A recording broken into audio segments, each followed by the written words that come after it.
You're listening to the Soda Citizen podcast, a podcast that highlights all of the reasons why Columbia, South Carolina is an amazing place to call home. My name is Mary Lane Sloan. And I'm Brad Allen. Mary Lane and I run The Art of Real Estate, a local real estate brokerage here in Columbia with the goal of not just helping people buy and sell homes, but to go beyond that to help create a sense of community that people are proud to call home. Thanks so much for tuning in. Hey, everybody. Welcome back to another episode of the Soda Citizen podcast. We are at Inda again today, just a different room showing off all the different spaces they have. This one actually has a brand new mural on it that was completed by some local artists. So again, they're not only providing space for the community, but actually canvas space for local artists. But just another reason why we love Inda so much. And, make sure you come check them out, have a cup of coffee or come hang out. They're good people.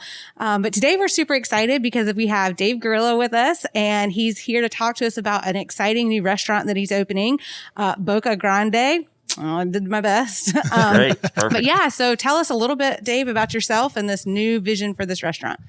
Okay, so a little bit about myself. I'm Dave Grillo. I'm from Rosewood, and not even Columbia, like Rosewood. I'm from Rosewood Drive. I grew up next to Genova's Karate School, which is Mike Genova's old karate school, which is now the Jam Room and the Columbia Music Academy. Right. Oh yeah, okay. Which was always fun to grow up next to that. I used to listen to Bachelors of Art practice in their studio back there when I was a kid. I'd sit on my back porch. But I grew up in Rosewood, and I've been in Columbia most of my life. My last recent stint was 12 years. I opened up Cantina 76 for the Cantina 76 guys, and wrote that menu and ran that for the past 12 years. Mm-hmm.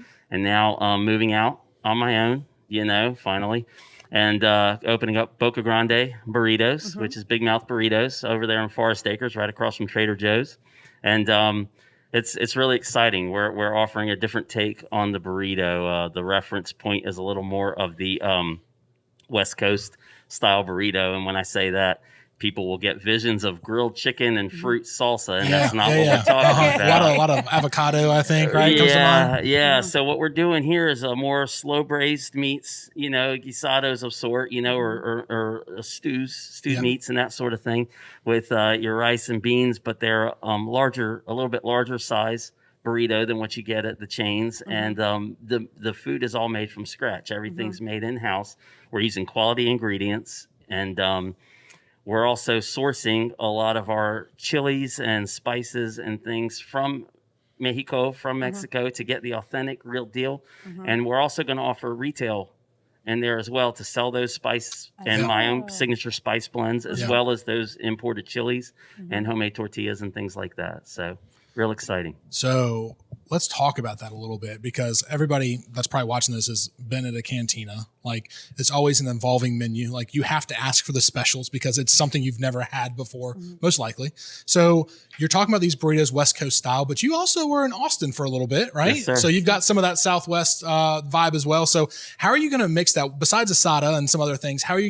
What other ingredients are you bringing in to kind of give us that flavor and that tang? Well, so, I'm working with Sun Brothers Produce, and they're got a whole plan together for me, bringing me fresh chilies from Texas, from California, from Mexico.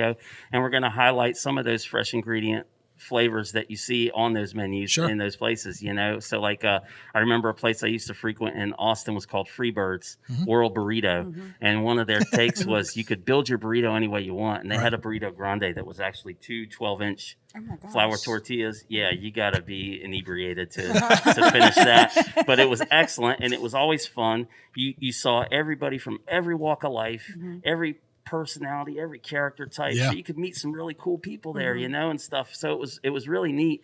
But they also did like different takes on burritos. I remember sometimes going there and they'd have like barbecue brisket, burritos with pickled onions and things like that. So we'll definitely work in some of that style. But people who know me from Cantina 76 know that I'm a big fan of without being disrespectful, mixing and matching cultures, and I think we're going to do a lot of that on our special sheet. We crack jokes about doing a salami and meatball burrito, or maybe doing a beef bulgogi with some house-made kimchi, things like that. But I think the door is wide open if you understand flavors and how to mix those, and of course how to produce that consistently and at a fair price.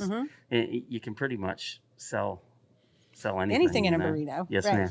So what are the hours of operation going to look like? Can we get breakfast burritos? Well, so right now we're going to open a soft opening, hopefully in mid-March, and just do lunch for a week or two so that we can work through our systems. Mm-hmm. Restaurants and profitability of restaurants are all about systems. Mm-hmm. And you have to tweak those systems and learn how to train and manage those systems consistently before you open the floodgates. That way people get their value. Yeah. You know, so we're going to do that for about a week or two. And then our standard hours of operation will be 11 to 8, Monday through Saturday. I'm a big closed on Sundays fan, and Forest Acres lends itself a little bit to that as well. But all of us running the place are family people. Yeah. And so having one day for family is going to be important. So we will be closed on Sundays. In time, we're going to look at doing brunch on Saturdays and test the breakfast market.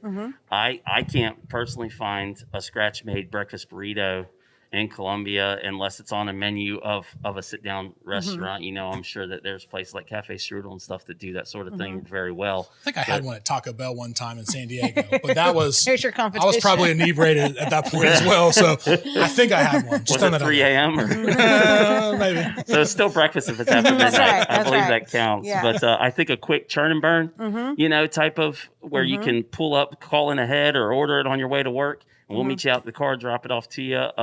We're working with Cisco, and they've worked with us with a local company called Coffee Cabana, and he does our own brand coffee.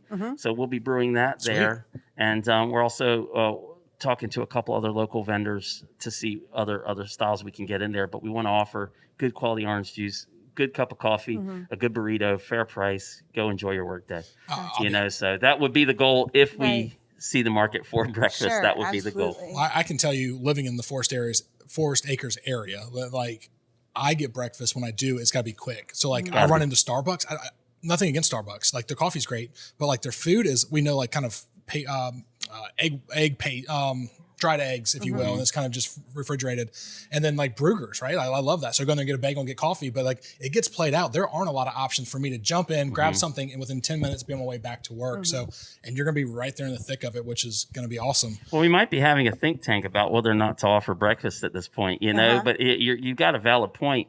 And if you go to a place, which my favorite place for breakfast in town's Original Pancake House, because it's an alma mater of mine, and I spent years there working, but you do sometimes have to wait, and it's absolutely worth the wait, but sometimes we all don't have that kind of time in the morning, especially with kids and things like that. So if we can offer a quick resolve for that, that's what we'll look at. But first we'll start on lunch, then we'll do lunch and dinner, and then we'll expand and see what we can offer. So talk about my non-meat eating friends here, and there's a couple behind the camera, and they're really excited about this too. So when you go to open a restaurant and you're trying to be a little bit for everybody, how are you going to incorporate those people that maybe like burritos but don't like everything that goes in them? Well, I think it's important to put yourself in their shoes. And you want to approach. Well, probably tastes like what you eat. I would wear those heels, and my wife would tell you that. It won't be pretty, but I would not have a problem wearing those heels. Now, if you could wear my Doc Martens here, you know, they're only about 8 years old, so, you know, they're nice and worn in.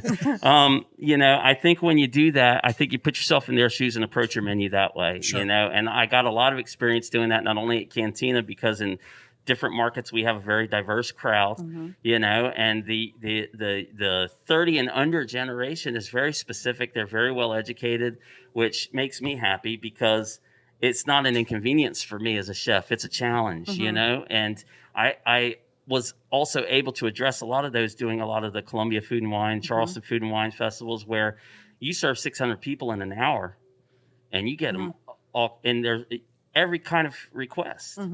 And you're there doing one signature dish, but the look of disappointment on someone's face when they say, hey, I'm gluten-free, or I have a dairy allergy, or I'm vegan, is not worth it. Right. So I would always have a go-to option for those specific people to make them included and feel a part of what was going on. You know, I want everybody to see what I can do and share that with them. So when you think about that stuff, I think you approach the burrito and about re-engineering the burrito, but understanding the layers of the burrito, the textures that go with the burrito, and how to let those flavors mix, match, and combine with each other so that they're not only good on their own, but that it ties into the burrito experience, if that makes sense. So, So speaking of the Food and Wine Festival, I know that you've participated in that locally and in other markets. And so I would just love your take on the Columbia's food scene. I mean, I know COVID has changed that a little bit, but I think Columbia gets overlooked a lot because we're not Charleston, we're not Greenville, but I think we got a pretty good food scene going on here. And I'd love to know what you think about it.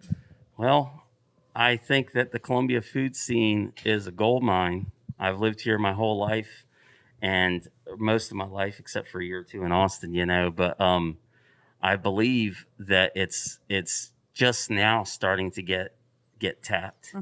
And I believe one of the reasons it gets shunned is the reason I like it, is it's not pretentious.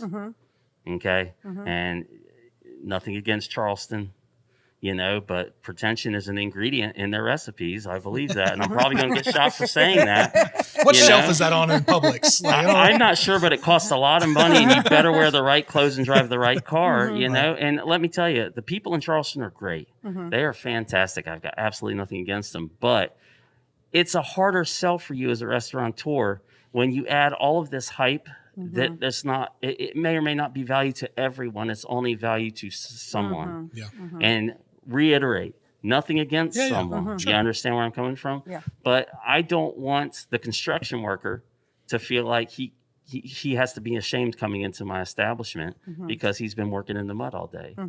Or I don't want the nurse to come into my establishment, feeling like, well, I'm in scrubs. Maybe they don't, you know what I'm saying? Sure. You come in, you come as you are, like was it Peter Wolf's song, "Come as you are, don't come at all."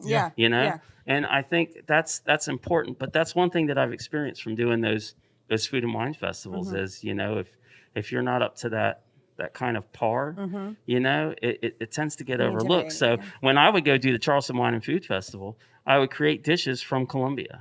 So I'd have Manchester Farms quail, Anson Mills grits, Hickory Hill Farms buttermilk on there, and I would stand at my kiosk screaming to people, "This is from Columbia, South Carolina, 803. That's the area code you want to know. There is a city. It's called the capital city. The whole state, starts and ends in Columbia, not in Charleston or Greenville. So, but all those markets, and the state of South Carolina has come a long way.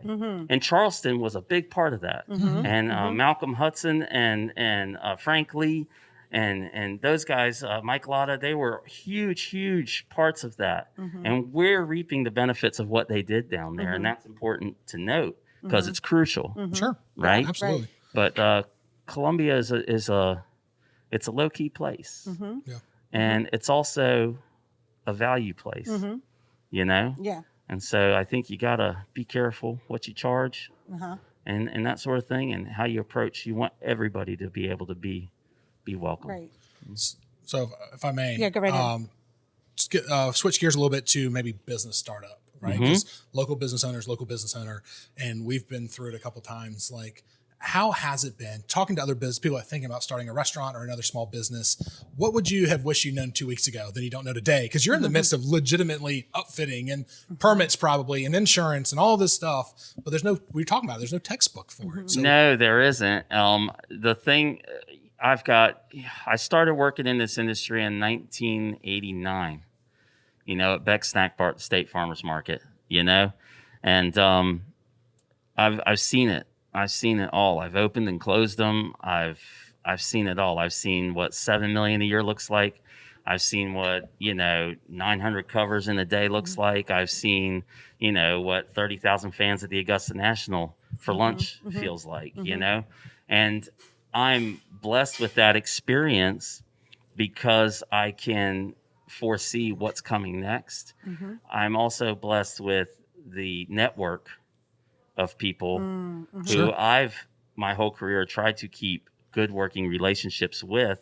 I think that's key to a lot of local business, so right? Key. Like that whole networking, and like we all need each other, and so you got to remember that when you're doing everything. When things don't go your way. That's right. Or when you want to say something good or bad about somebody, sometimes you got to take a step back, and really think. But there really isn't anything that's been a huge burden. Sure.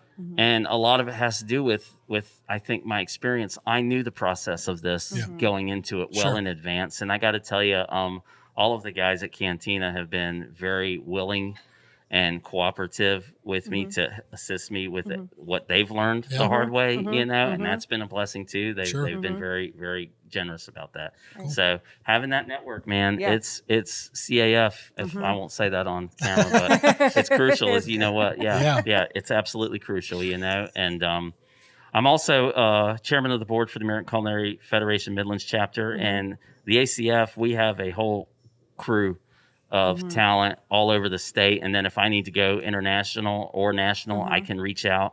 Okay. And I mean, so for instance, by my oven, I got this Unox combi oven, and I wasn't sure. I'd never used one. I've used rationales before, but never Unox. So I sent a message out to ACF Nationals, and I had chefs from California, from Italy saying, this was good, this wasn't good, and this is what we liked about it, So networking and not being scared to ask questions or just, you just got to step up. You got to step up. Right. So. And sometimes Forest Acres gets a hard rap, and we've had the mayor on here and councilmen about, Forest Acres, like if you want to build a house and do some things, people are like, oh, it's super hard. But in reality, is it hard to do business in Forest Acres? Have they been super helpful and helping you along the way? It was so easy. Okay, and the thing that I liked about it was that Forest Acres is still, I don't want to be condescending when I say this, but they're still kind of Mayberry, the way everyone knows everybody and they treat each other with care and respect.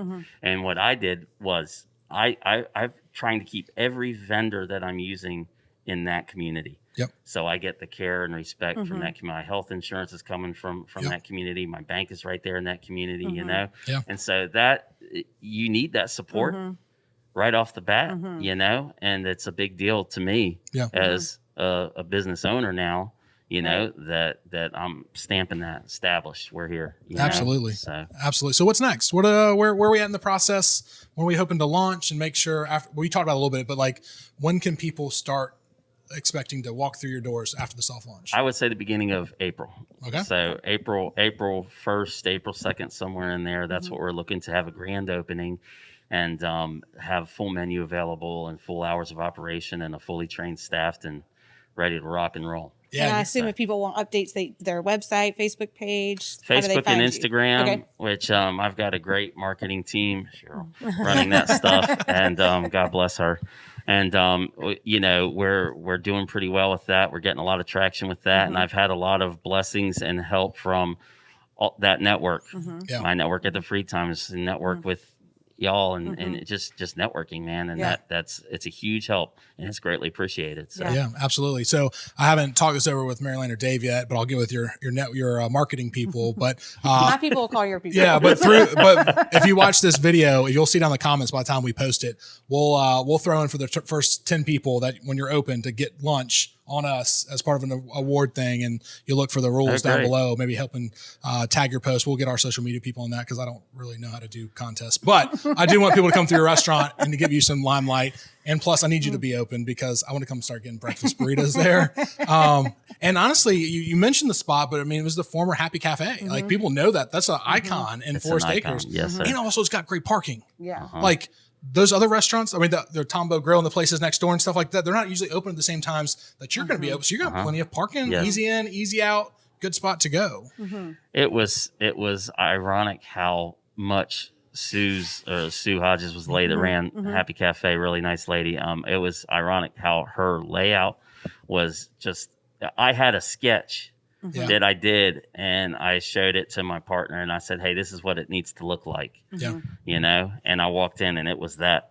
Oh, wow. It's the weirdest thing. So it worked perfectly. So I was like, I got to jump on this, and And what a Seinfeld ending for the Happy Cafe too, right? Like they got out because they wanted to. They did. That place was always packed. Their cakes were on point. Like that place was legit. Well, it was George Costanza at the Yankees. They got out on top. She said the best year she ever had was in the pandemic. Yeah, and there's like, hey, we don't. I don't know the words. I remember reading a lot of articles like, we're done. We had a good time. Yeah. And that is fantastic to see as well. And I know that we appreciate everything you've done for our community and building it up. And also we're happy and glad that we can give back. And I know you're open to questions and stuff as you get established to maybe help other people. But I think what y'all need to do at the beginning is help small local businesses, because a lot of restaurants were struggling, obviously, through the pandemic. So we got to make sure our locals are supported. So we want to wish you nothing but the best, and anything we can do to help, we will. If you can have something vegetarian for her, we'll come to lunch there. We got you. Okay. Actually, she'll eat anything. Like she does. Okay. So then we're also gonna look at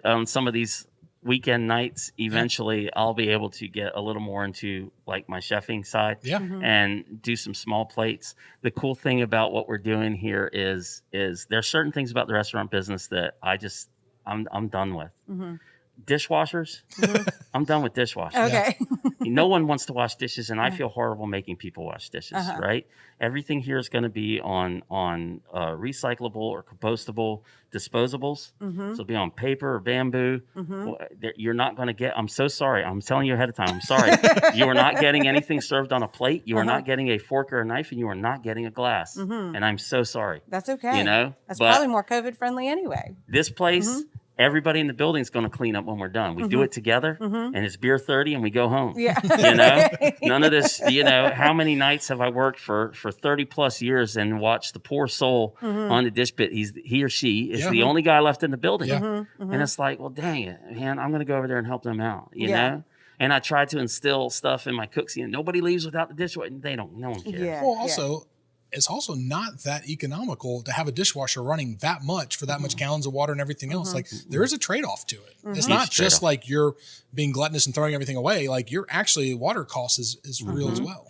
Well, and then you think about it, in the restaurant industry, we're guilty of a lot of the refuse that ends up at the dump, you know, and I'm gonna create it whether I want to or not. At least I can make it to where it turns faster, and I'm leaving a smaller imprint, and we're trying to do the right thing. You know what I'm saying? So hopefully you can feel good when you eat there and feel good about eating there, and, you know, not feel bad for anyone working in the kitchen because they're not stuck in the dish pit, you know, because I did it for years, you know, and I was probably the only one that actually enjoyed it. So the last thing I'll lead with is, I've had some friends have your hot sauce. So is that going to be on the retail side? Some of the stuff I've heard people that like hot sauce, this has brought them to tears. Yeah. Like, is your goal to make the hottest thing possible, or you're just making it flavorful and it just so happens to also scorch your insides? So my goal is to make the most flavorful hot sauce that I can, that is so good you ignore that it's so hot and you have to eat it. And usually it's 3 ingredients. It's chilies, salt, and vinegar, and that's it. And love. Time and love. Yes, you are correct. You're great. It takes fermentation love. That's what it takes. It's got to ferment and break down, you know. So, but yeah, that's the goal. So awesome. Well, we thank you so much for being here, and thank everybody for watching, and hope that they will like and subscribe and share. And we just look forward to having your burritos and hot sauce. Awesome. I'm stoked, and I'm ready to serve for our stakers and anyone else in Columbia or from Charleston or Greenville or wherever. They're never coming back. Yes. No, they're never. No, Charleston would be like, bump him. Yeah. I got a golf cart. It's cool, you know. So. All right, man. We appreciate you. All right. Thank you, guys. Thanks, guys.